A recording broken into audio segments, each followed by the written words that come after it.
segunda mitad del capítulo 4 de la carta a los Efesios. Vamos a ir avanzando y es la intención concluir ya con este capítulo, y simplemente voy a hacer mención nada más de los dos primeros versículos del capítulo 5 como si fueran ligados o vinculados al resto del capítulo 4.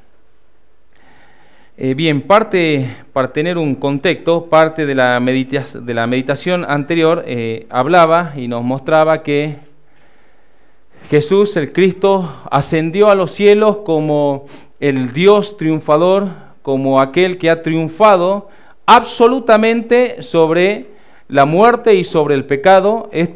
Tanto la muerte como el pecado ya no tienen potestad sobre Cristo. Él ha triunfado definitivamente sobre ello y ha ascendido de manera gloriosa a los cielos, y como todo rey y como todo capitán triunfante ha despojado, y ese despojo y los dones los ha repartido a la iglesia. Ha dotado específicamente a sus apóstoles, a siervos, a hombres con su virtud, con su espíritu, para que estos hombres dedicados y abocados a la iglesia tengan también ellos la capacidad de instruir y de formar a los demás hermanos, a los demás que son parte del pueblo de Dios, a los demás que son parte de ese ejército del Señor Jesucristo, que son llamados con la misma vocación.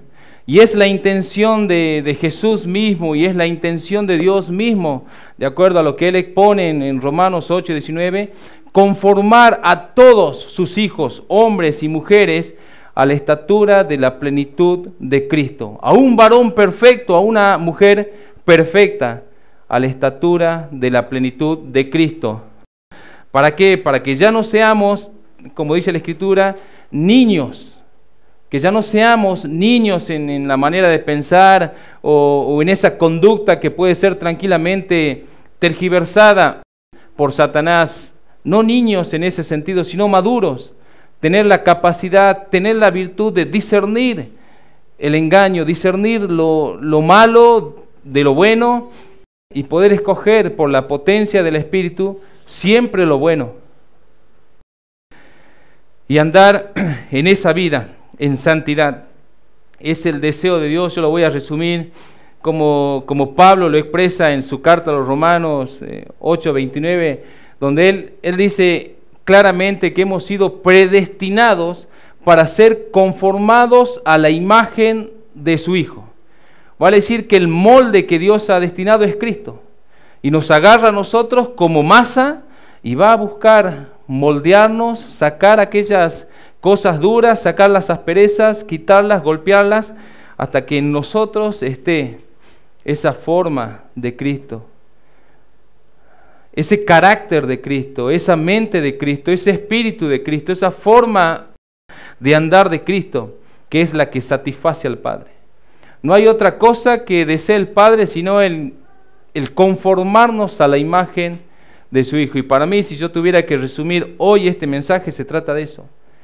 Pablo, de manera práctica, va a buscar identificar características de una naturaleza vieja, características de una naturaleza nueva, y decirle claramente a los creyentes de la iglesia en Éfeso: despójense de estas cosas, renuévense en la mente y vístanse de estas virtudes. Se trata de eso, el mensaje de hoy se trata de eso. Despojarse, desechar aquellas cosas malas, renovarse en el espíritu de nuestra mente y vestirse nada más ni nada menos que del carácter y la virtud de Cristo. Así que él comienza, y yo voy a comenzar desde el versículo 13, un poco para que sea como el trasfondo de este mensaje.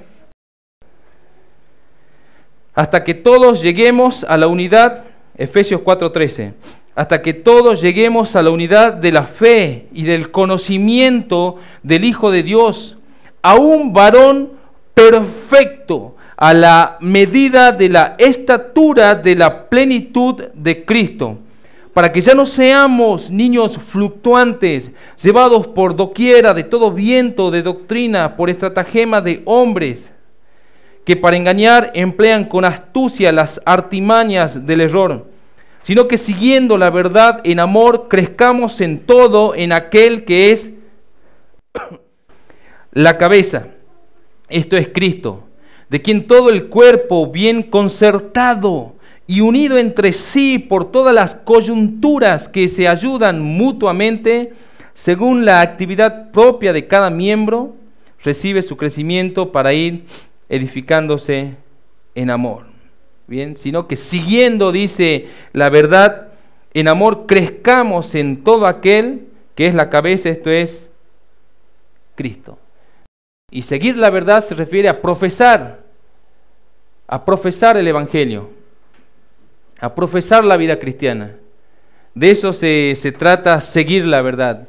No simplemente entenderla o retenerla en nuestra mente, sino vivirla, aplicarla, perseguirla, degustarla. Perdón.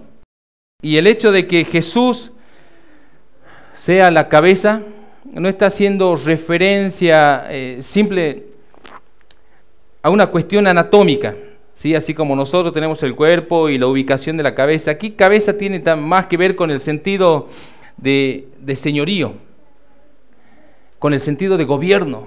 Él es el que gobierna el cuerpo, Él es el que manda a cada miembro cómo actuar.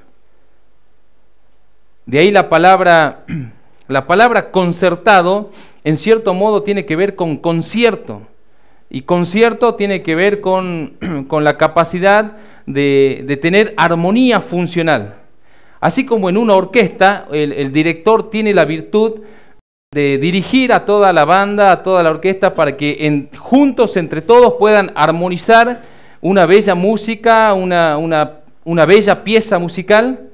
Así también Cristo, como el director del cuerpo, como la cabeza del cuerpo, está orquestando a todos los miembros, a cada uno de nosotros, para que de manera armónica y funcional podamos crecer en amor, podamos expandir su reino en la tierra, ser realmente esa embajada de Dios aquí en la tierra, de manera funcional. No se les puede predicar amor a otras personas si no hay amor adentro. No se puede predicar en unidad, paz, cuando no existe eso adentro. Que un cuerpo no tenga esa orquestación, es un cuerpo que está desconcertado. Bien, ¿qué significa? Que es un cuerpo que está enfermo, no tiene realmente capacidad para moverse de manera prolija. Quizás el brazo se mueve para un lado, la pierna para otro, es un cuerpo enfermo. Probablemente tenga que estar en silla de ruedas, probablemente tenga que estar postrado en una cama. A veces, tristemente, yo veo a personas que están con esta enfermedad que los reduce a una silla de ruedas. Si ellos simplemente quizás puedan mirar, puedan mover alguna parte de su cuerpo, pero no hay esa orquestación en su cuerpo, hay una desvinculación entre su mente, entre su cabeza y el resto del cuerpo. ¿Y saben que a veces la figura de la iglesia tristemente es esa? Miembros que no se quieren sujetar a la cabeza, quieren hacer su propia voluntad, quieren andar en sus propios deseos, les gustan sus propias ideas y por ende son miembros rebeldes que hacen que el cuerpo sea un cuerpo enfermo.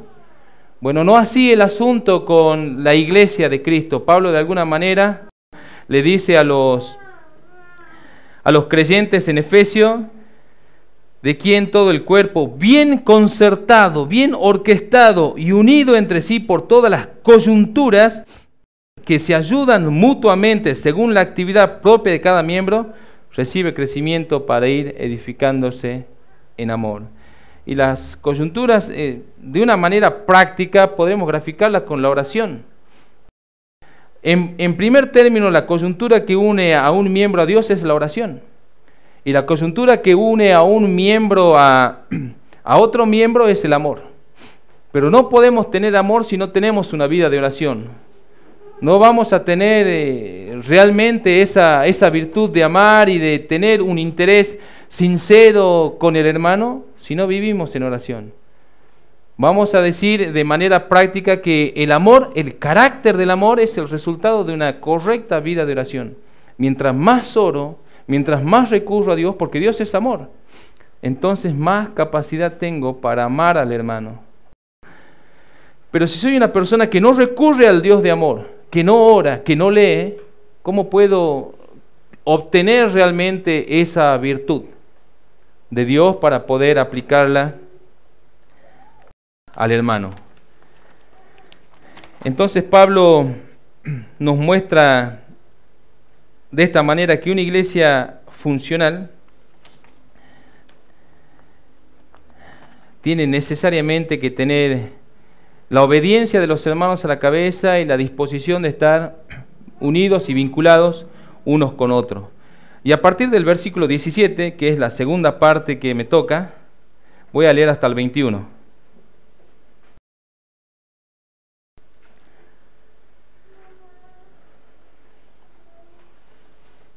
Esto, por lo tanto, digo y requiero en el Señor, que ya no anden como los otros gentiles que andan en la vanidad de su mente, teniendo el entendimiento entenebrecido, ajenos de la vida de Dios por la ignorancia que en ellos hay, por la dureza de su corazón, los cuales, después que perdieron toda sensibilidad, se entregaron a la lascivia para cometer con avidez toda clase de impureza, mas ustedes no han aprendido a Cristo así, si en verdad le han escuchado y han sido por Él enseñados conforme a la verdad que está en Jesús.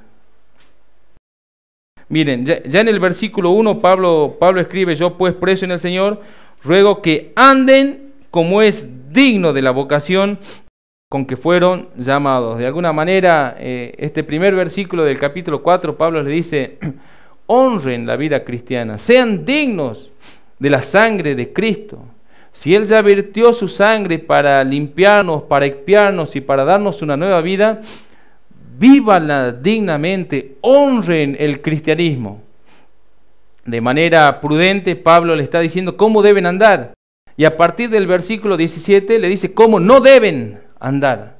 Que ya no anden como los otros, como los incrédulos, como aquellos que se resisten al Evangelio y que no quieren acatar las órdenes y los mandamientos del Señor. Y yo he tratado de identificar, de hecho he identificado 7 rasgos que caracterizan la vida de los incrédulos. Y Pablo comienza aquí diciendo: andan en la vanidad de su mente. Viven en una ilusión. Vanidad es sin sentido, es vano. Viven en un engaño, viven en una mentira, viven en algo que es efímero. El mundo les promete felicidad, les promete paz, les promete satisfacción, pero todo lo que el mundo pueda prometer es fugaz, es efímero, puede que sea por un momento, pero después te pasa factura por medio del compromiso, del endeudamiento, de la tristeza. Recuerdo que hace muchos años, en el año 98, en el 1998, Hollywood sacó una película titulada The Truman Show. Quizás muchos aquí la vieron, donde se trataba de una persona que había nacido dentro de un mundo ficticio, dentro de una cápsula. Todo dentro de ese entorno era falso, todo era fingido, todos eran actores menos él. Y vivía engañado dentro de esa esfera, dentro de ese domo, vivía engañado. Bueno, esa figura, de alguna manera, el mundo es muy sutil para decirle a las personas cómo están viviendo ellos, solamente que no se dan cuenta. Es exactamente cómo vive el hombre y la mujer sin Cristo, en una esfera. Todo es fingido, todo es mentira, y por irse detrás de cosas terrenales, por irse detrás de cosas que no son duraderas, sino que son perecederas, se pierden la vida eterna, se pierden de la vida de su alma, no tienen promesa, no tienen esperanza, todo es fugaz. Bueno, así viven las personas. Y Pablo le dice a los creyentes de Efesios y a nosotros, no vivan así. No vivan en esa ilusión, no vivan en ese mismo circuito, en esa misma corriente que arrastra a todas las personas a la perdición. Puede tener su atractivo, puede parecer bueno, pero no vivan así. Y tristemente el cristianismo de esta era, tengo que decir que viven así. Muchos que se dicen cristianos, que están involucrados, incluso personas que sirven dentro de algún ministerio en la iglesia, están involucrados en esa vida, en esa esfera, en ese engaño. Persiguen, le dedican de lunes a sábado enteramente las horas a ese sistema, a esa burbuja, a ese engaño. Y el fin de semana, un par de horas, que sean para Dios. Si el Hijo os libertare, serán verdaderamente libres. No vivamos en la ilusión del mundo. El otro punto es que tienen el entendimiento entenebrecido. Y esto tiene que ver con estar ciego. Están en oscuridad, están ciegos, no pueden ver, están sin luz. Por más cultura, educación y preparación que se le pueda dar a un hombre sin Cristo, igual es una persona que de alguna manera no tiene racionalidad para vivir. Por más inversión que haya hecho, años y años de estudios académicos, de posgrado, de maestrías, si estás sin Cristo, estás sin entendimiento. Pablo dice, tienen el entendimiento entenebrecido, están engañados y son simples títeres del adversario. El otro punto es ajenos a la vida de Dios, excluidos de la vida, ajenos a la familia de Dios. Y aquí se nos pide que nosotros no vivamos así. Y un concepto muy práctico para ver cómo es lo ajeno, es así como usted vive en su casa y tiene su vecino, y las personas los integrantes de la casa del vecino son ajenos a su casa. No pueden entrar, no pueden participar de su mesa, porque ellos son de otra casa. Mientras que los integrantes de su propia casa tienen comunión unos con otros, los hijos con la madre, los hijos con el padre. Bueno, una manera práctica de ver esto es que Pablo nos pide que nosotros no vivamos como ajenos a la familia de Dios, sino como parte de la familia de Dios. ¿Eso qué significa? Tener una buena relación con Dios, tener una buena comunión con Dios, una buena comunión por medio de la oración, una buena comunión por medio de la meditación, y no vivir como si yo no fuera hijo de Dios, como si no fuera parte de la casa de Dios, sino de su casa. Todos los días, como decíamos en los mensajes anteriores, me despierto en su casa, desayuno en su casa, estoy con Él, hablo con Él, converso con Él. Cuando salgo a hacer mi jornada laboral, salgo pidiéndole consejo a Él, pensando en Él, hablando con Él, y vuelvo a mi casa para estar con Él. Ese es el concepto de no ser ajeno a la vida de Dios. Sin sensibilidad, punto 4. Sin sensibilidad, y se refiere a que realmente la cultura de los efesios estaba mal. Estaban muy depravados, estaban pervertidos en su cultura moral. Ellos idolatraban a lo que ellos llamaban la gran diosa Diana, que si usted se toma el tiempo y después pone en internet la imagen de lo que era la estatua, la imagen de lo que era para ellos la diosa Diana, es una imagen muy, muy pervertida. Básicamente no se sabe bien qué es una mujer como con muchos senos, desde acá hasta abajo, y era para ellos la diosa de la fertilidad, del sexo. Es por eso que estaban tan pervertidos, tan desviados. Y aquí Pablo dice, ustedes no sean como ellos no tienen sensibilidad, y la insensibilidad tiene que ver con la falta de pudor, con la falta de vergüenza. Perdieron todo sentido moral, se volvieron impúdicos. Y esto tiene que ver con, le voy a ilustrar de manera práctica lo que es ser insensible. Vale decir que nosotros cuando cometemos una equivocación, un error, nuestra conciencia nos acusa de ese error. Algo interiormente te dice, por más que lo disimules, algo te está diciendo, estás haciendo mal.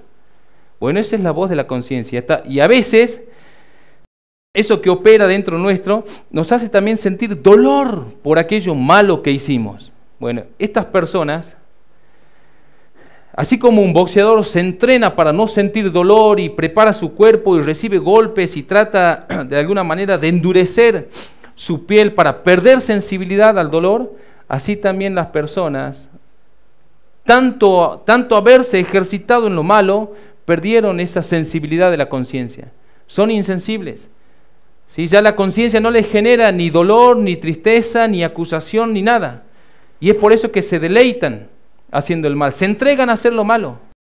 Miren, ahora llevando esto a la iglesia, y uno dice, che, ¿en serio vas a llevar eso a la iglesia? Sí, hermanos, ¿saben por qué? Porque la razón por la que existen personas, incluso ministros, que caen en adulterio y que viven en adulterio, es falta de sensibilidad. Es que se volvieron insensibles al pecado, es porque ya tienen la conciencia corrompida, endurecida, llena de músculos, que permite que no se sienta el dolor, que no se sienta la acusación. Y ellos dicen que se arrepienten cuando lo descubren. Pero es falso. Si desde los ministros sucede esto, ¿cuánto más para abajo? ¿Cuánto más personas que han cometido diferente clase de errores, de pecados y de perversiones? Bueno, Pablo dice, esa sociedad, así las personas que no creen en Dios son insensibles. Bueno, nosotros no tenemos que ser así. Es bueno a veces, bueno es que el cristiano no peque, pero en aquella circunstancia que tristemente comete un error, porque de alguna manera ha sido reducido por algo, bueno es que se arrepienta inmediatamente. Y ese dolor y ese quebranto que lo lleva a orar, eso es una buena señal, hermanos. Porque la persona que no tiene temor de Dios, no siente ningún quebrantamiento cuando algo ha hecho mal. Pero la persona que tiene a Cristo realmente se duele mucho por dentro. Y eso es la sensibilidad de una sana conciencia, que busca por medio del Espíritu llevarnos a Dios. Y el punto 5 es que son lascivos, ¿sí? Indecentes, entregados a deleites carnales. Y surge como consecuencia de la insensibilidad. Al perder la sensibilidad, se entregan al placer desmedido, se entregan a los pecados. Nada hay que los detenga, no hay barreras. Y el punto 6 dice, tienen avidez para lo malo. Son rápidos para las cosas malas. Son rápidos para hacer lo malo. Se mueven inmediatamente y nunca están saciados. Más pecado, más perversión, más depravación. Sodoma y Gomorra. Pero no es extraño para nosotros esa conducta en esta sociedad, con abortistas, con identidad de género, no sé, con pedófilos y tantas otras perversiones que ya están presentes, que podemos identificarla. Y finalmente el punto 7 es toda clase de impureza. Y uno dice, ¿qué es eso? Lo que te imaginas. Toda clase de impureza, toda clase de perversión. Al rechazar a Dios, al quitar toda barrera moral, no tienen moral. Tienen inmoralidad, que para ellos su inmoralidad es moralidad. Tienen los sentidos cambiados, han perdido la sensibilidad y por ende toda clase de impureza, lo que se les viene a la mente, lo hacen, lo llevan adelante. Bueno, estos 7 rasgos, por decir de alguna manera, caracterizan a una sociedad sin Dios. Y Pablo de alguna manera quiere identificar esa sociedad para decirnos a nosotros, no vivan así. No vivan en esa burbuja, no vivan como ellos viven, no persigan lo que ellos persiguen. porque nosotros hemos sido trasladados de esa burbuja, de ese mundo efímero, de eso que es temporal, a lo que es eterno. Como referencia, Romanos 1:28, Pablo escribe: y como ellos no aprobaron tener en cuenta a Dios, Dios los entregó a una mente reprobada, para hacer cosas que no convienen, estando atestados de toda injusticia, fornicación, perversidad, avaricia, maldad, llenos de envidia, homicidios, contiendas, engaños y malignidades, murmuradores, detractores, aborrecedores de Dios, injuriosos, soberbios, altivos, inventores de males. ¿Qué más? Desobedientes a los padres, necios, desleales, sin afecto natural, implacables, sin misericordia, quienes habiendo entendido el juicio de Dios, que los que practican tales cosas son dignos de muerte, no solo las hacen, sino que también se complacen con los que la practican. Así está la sociedad, hermanos. Miren, muy en el fondo el abortista sabe que abortar está mal. Muy en el fondo el transgénero, el transexual, la lesbiana, saben que esas cosas están mal.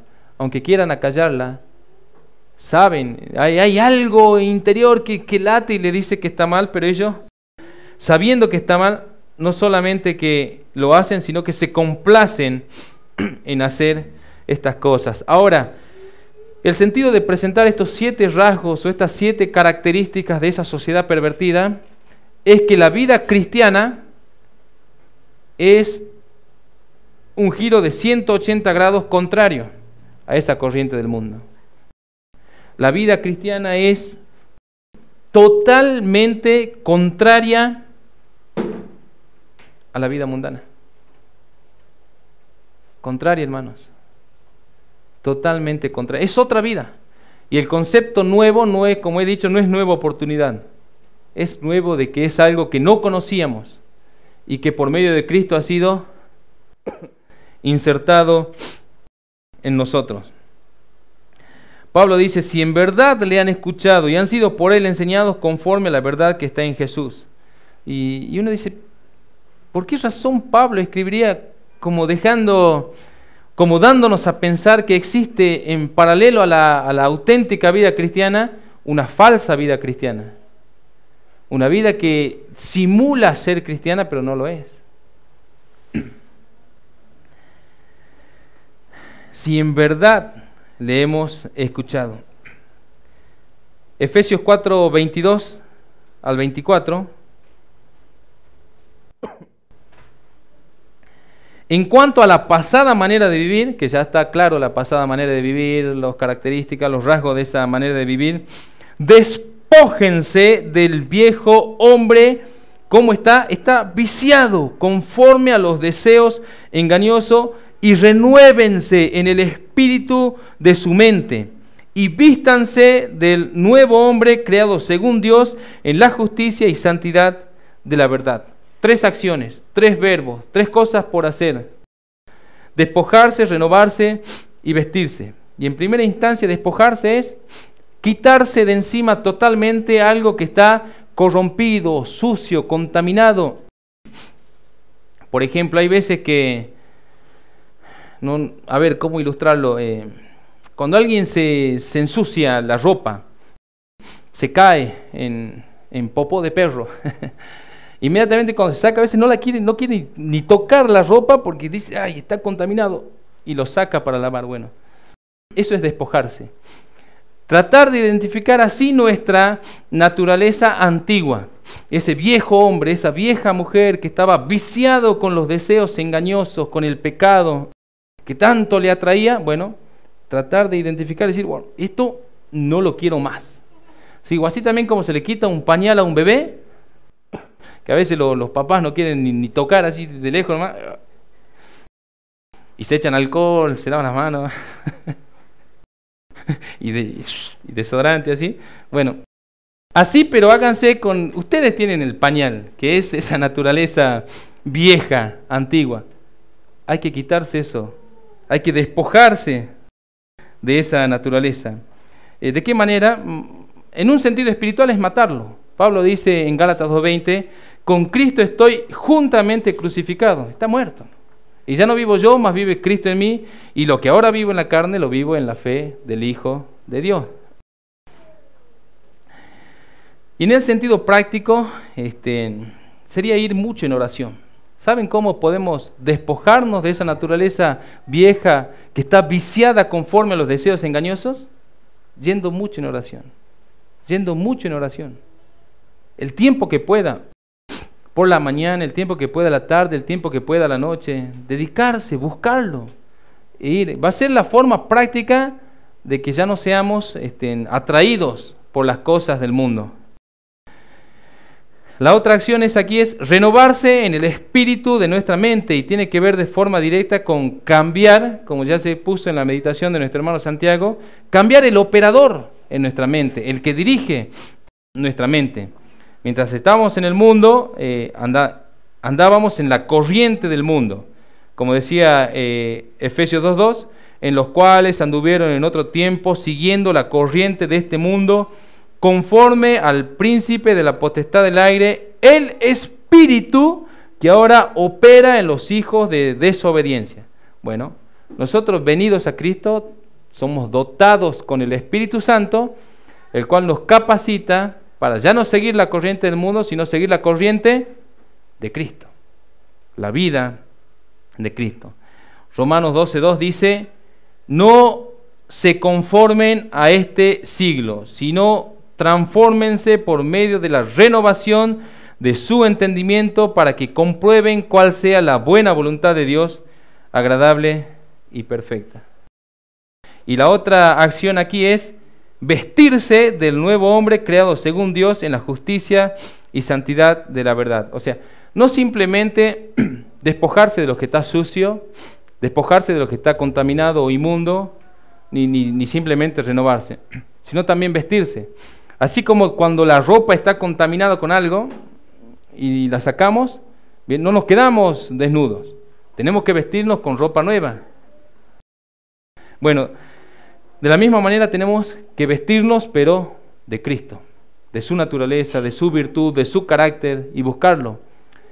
Por ejemplo, afuera hay entidades que trabajan en la regeneración de las personas, la regeneración moral. Por ejemplo, entidades de rehabilitación para el drogadicto, para el alcohólico, incluso ahora hay para los que tienen adicción a la pornografía, para los que tienen ciertas perversidades, hay ciertas entidades que trabajan como para regenerar. Y esas entidades, en algún punto, si llegan a regenerar a una persona, la vuelven al estado inicial para que vuelvan a vivir el mismo tipo de vida que vivían, pero tratando de evitar esas cosas. Sería una forma de regenerar para que sean moralmente mejores. Bueno, no es así el caso del cristiano, porque no simplemente que somos despojados de lo malo, renovados en nuestra mente, sino que somos vestidos de una vida nueva, de una nueva naturaleza, nuevas costumbres, nuevo corazón, nueva mente, nuevo espíritu, nuevos deseos, nuevo gobierno, nuevo reino, nueva familia, nuevos compañeros. Todo es nuevo, hermanos. Todo es nuevo, nueva ciencia, nuevo manual, nueva preparación.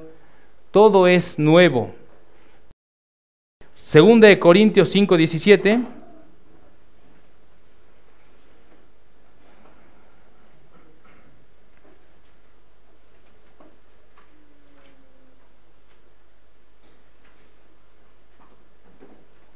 De modo que si alguno está en Cristo, nueva criatura es, las cosas viejas pasaron, he aquí todas, hermanos, son hechas nuevas.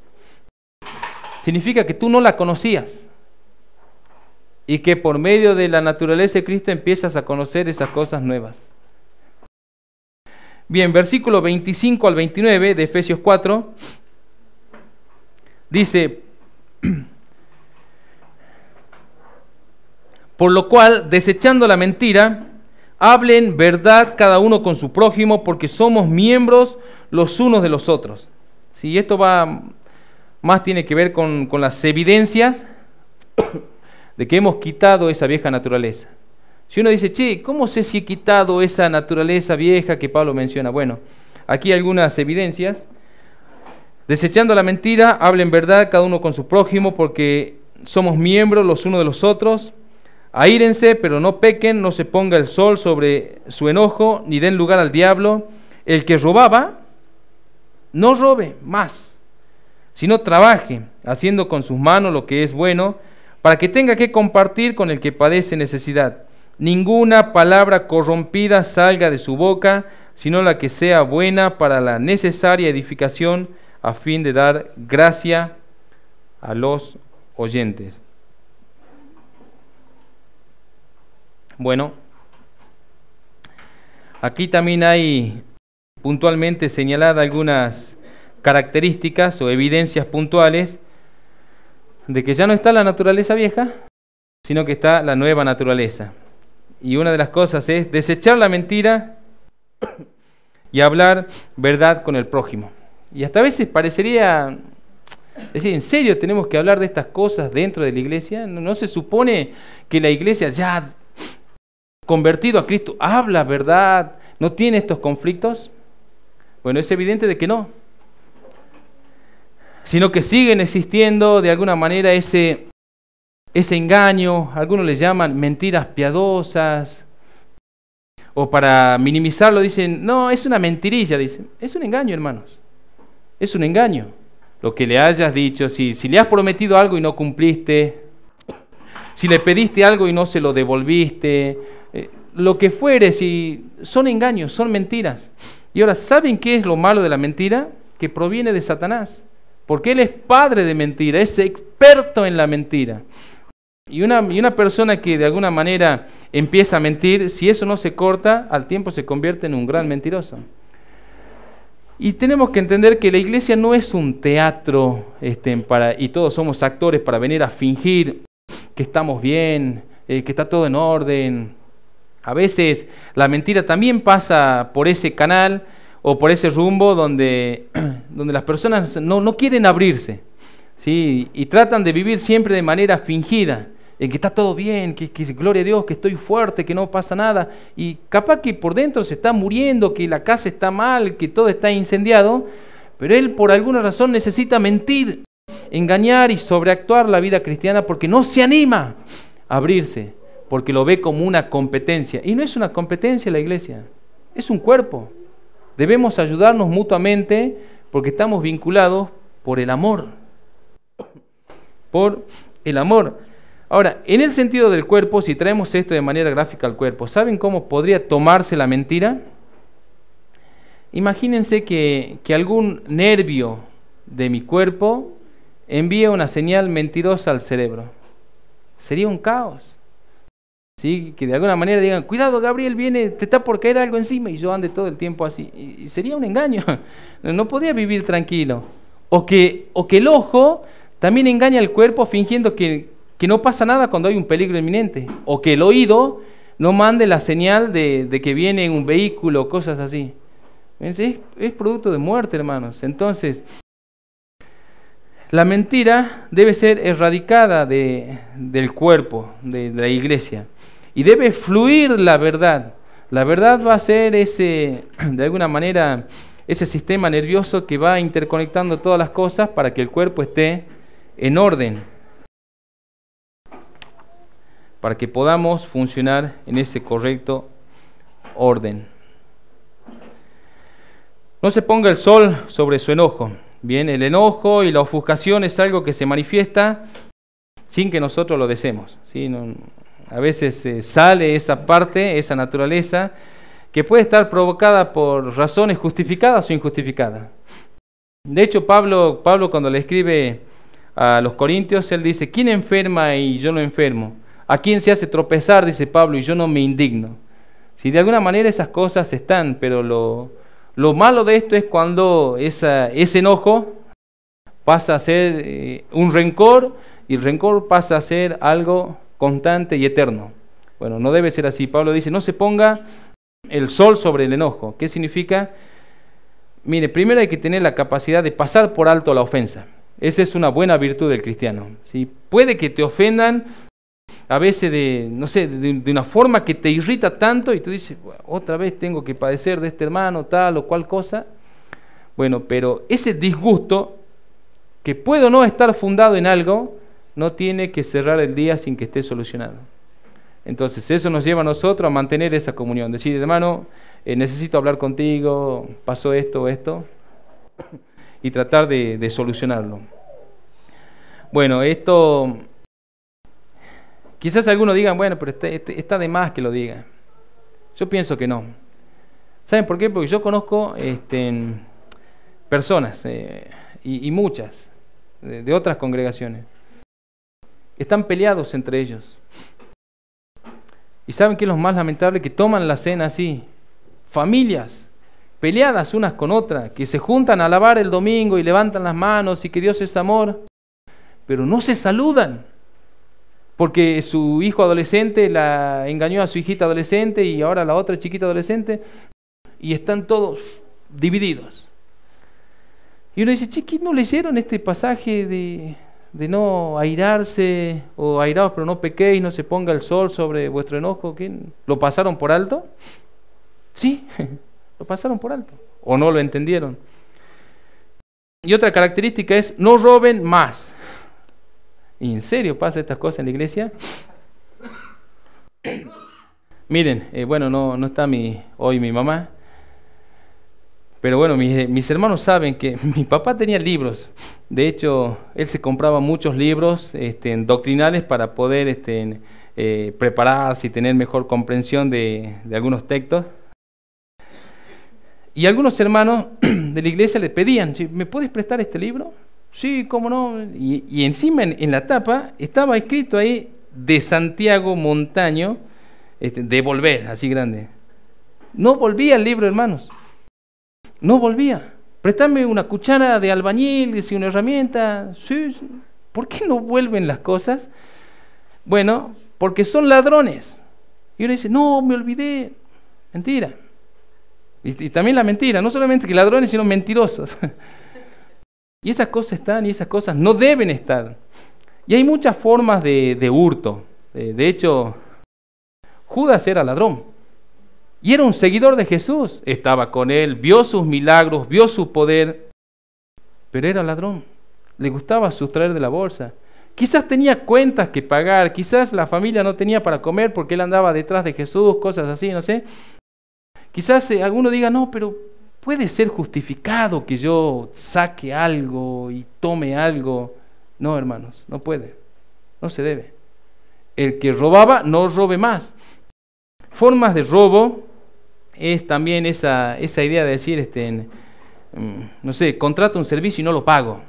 Contar, esa empresa deben ser, todos los dueños son ladrones. Sí, está bien, pero porque ellos sean ladrones, ¿tú vas a ser ladrón? Contrato una tarjeta de crédito. No la pago más, aquí son, no sé, son los dueños de los bancos, JP Morgan. Hermano, y firmaste un contrato, si tomaste tienes que pagarlo. El que hurtaba, no hurte más. Ese es el concepto aquí. Y también trabaje, ¿sí? Trabaje también para ayudar a los otros. No hablen palabras corrompidas, y se refiere a palabras descompuestas, algo que pudre a lo que rodea, y es obvio que un lenguaje así no debe fluir del cristiano, un lenguaje podrido, de malas palabras, con lo que llaman chistes cristianos y malas intenciones y cosas con doble sentido. Bueno, esas cosas no deben estar. Miren, Colosenses 4:6.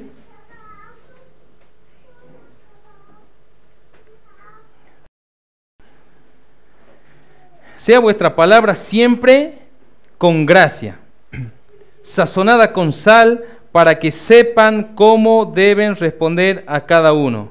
Y más adelante, Efesios 5:4 dice, referido de las cosas que tenemos que eliminar, ni palabras deshonestas, ni necedades, ni truanerías que no convienen, sino antes bien acciones de gracia. Bien, esas son entonces los distintivos que muestran que nos hemos despojado de la vieja naturaleza y estamos en la nueva. No mentimos, no robamos, no hablamos palabras deshonestas. Y Efesios 4:30 hasta el final dice: y no contristen al Espíritu Santo de Dios, con el cual fueron sellados para el día de la liberación o de la redención. Quítense de ustedes toda amargura. Y otra vez Pablo con estas acciones. Quítense de ustedes toda amargura, enojo, ira, gritería y maledicencia y toda malicia. Antes sean benignos unos con otros, misericordiosos, perdonándose unos a otros, como Dios también les perdonó a ustedes en Cristo. Y los dos versículos del 5, el 1 y 2, dice: sean, por lo tanto, imitadores de Dios como hijos amados, y anden en amor como también Cristo nos amó y se entregó a sí mismo por nosotros, ofrenda y sacrificio a Dios en olor fragante. Entonces, obviamente vinculado este último pasaje al penúltimo que leímos, mostrar esos distintivos de una naturaleza regenerada va a dar como resultado una vida que no contrista al Espíritu. De lo contrario, si seguimos manteniendo esas matices del hombre anterior, de la mujer anterior, van a contristar al Espíritu, van a entristecer al Espíritu Santo. Y aquí Pablo dice: quítense de ustedes amargura. Generalmente la amargura está vinculada al rencor y a esa falta de disposición para perdonar. Quítense también el enojo, ese mal genio que impide a veces la comunicación. Quítese la ira, generalmente esa actitud hostil que genera división. Gritería, que es falta de moderación en el carácter y es a veces perder los estribos. ¿Sí? Están hablando tranquilos y empieza a gritar porque está loco. O sea, no tiene paz, no sabe cómo manejarlo. Maledicencia, que está directamente relacionado a nuestro lenguaje, que no sea insultante, descalificativos, y malicia, que son sentimientos de maldad. Y deberíamos vaciarnos de esos malos sentimientos y llenarnos de benignidad, que se manifiesta con ese carácter que es dispuesto para ayudar al necesitado, al hermano. Misericordioso, que es el afecto o la compasión por las miserias ajenas. El perdón, que se trata literalmente de pasar por alto la ofensa de la misma manera que Cristo lo hizo con nosotros. Si tenemos un ejemplo supremo de perdón en la Biblia que debemos imitar, es el perdón de Cristo hacia nosotros, el perdón de Dios hacia nosotros por medio de Cristo en la cruz. De hecho, Facu lo leía en el inicio, en los cánticos, 1 de Juan 3:16, así como muchos saben Juan 3:16, que es porque de tal manera amó Dios al mundo que entregó a su Hijo, y se lo saben de memoria. Bueno, 1 de Juan 3:16 también deberían saberse de memoria, porque así dice: en esto hemos conocido el amor, en que Él puso su vida por nosotros. Perfecto, gracias Señor. También nosotros debemos poner nuestras vidas por los hermanos. Ese es el verdadero amor y el verdadero sentimiento de perdón. Pero el que tiene bienes de este mundo y ve a su hermano tener necesidad y cierra contra él su corazón, ¿cómo mora el amor de Dios en él? Hijitos míos, no amen de palabra ni de lengua, sino de hecho y en verdad. Seamos imitadores del amor de Cristo. Seamos imitadores del perdón de Cristo. Y tener esa virtud para perdonar, para perdonarnos unos a otros, y que de alguna manera nuestra actitud refleje la viva imagen del carácter de Cristo. Yo vuelvo al punto en el que he comenzado, que es: Dios tiene un deseo para nosotros y es conformarnos literalmente a la imagen de su Hijo. Hacernos con su carácter, con su naturaleza, con su mente, con su corazón, con su manera de pensar, con su humildad, con su mansedumbre, con todas esas cosas que son olor fragante a Dios. Bien, bueno, voy a concluir este mensaje, y de hecho he titulado este mensaje: despojaos, renovaos y vestidos, porque son las tres acciones que resaltan para mí en todo el pasaje, en toda la segunda mitad del capítulo, y demuestra que ser cristiano es un trabajo El hecho de que sean verbos conjugados, acciones prescriptas, significa que la vida cristiana es un trabajo y que el cambio de nuestra naturaleza no es algo mágico, sino que tiene que existir en nosotros una disposición de cambio. A veces decimos, ay Señor, ¿por qué no cambio? ¿Por qué sigo gritando mucho? ¿Por qué sigo pensando mal? ¿Por qué sigo haciendo esto? Hermanos, si usted no ora y no lee, es obvio que no van a haber cambios. Si usted no tiene disposición de practicar el dominio propio, de refrenar su lengua, en el sentido práctico, así como decíamos en la reunión de oración, cuando algo te estén diciendo, por más que esté mal fundamentado, piensa 2, 3, 4 veces antes de responder. Y trata de decir, bueno, respondo así, está bien, me va a entender. Eso es dominio propio. Y aquí se nos pide, como acción, despojarnos de la vieja naturaleza corrupta y pecaminosa, así como hemos explicado, como nos sacamos una ropa sucia y haraposa que no queremos usar más. O como también a veces uno dice, bueno, voy a renovar el placar y saca toda la ropa vieja y se la regala a otro. Bueno, se está despojando, ¿no es cierto?, de lo que no le gusta. Bueno, así también en un sentido espiritual, despójense de esa naturaleza carnal, de ese yo dominante a veces, y renuévense en el modo de pensar. Y en el sentido práctico, ¿cómo nos renovamos en el modo de pensar? Bueno, es muy práctico. Así como usted invirtió tiempo para educarse, leyó manuales, leyó libros de ciencias sociales, de lengua, de matemática, y tuvo tiempo para estudiar y educarse y prepararse, bueno, ahora tiene que hacer lo mismo, pero con otro manual, que habla de otra ciencia, que habla de la ciencia eterna de Dios. Y tiene que estudiarla, tiene que repasarla. Eso es en el sentido práctico, renovarse. Quitar todo el agua sucia y hacer que entre el agua limpia. Y por último, vestirse del nuevo hombre, creado por Dios. Y como si se tratara de abrir ese placar espiritual y sacar esas prendas que son las virtudes de Cristo y ponerse. De esa manera vamos a contribuir a la edificación de la iglesia. Vestirse de amor, practicarlo, vivirlo. Cierro con una cita, búsquela conmigo por favor. Colosenses 3:8.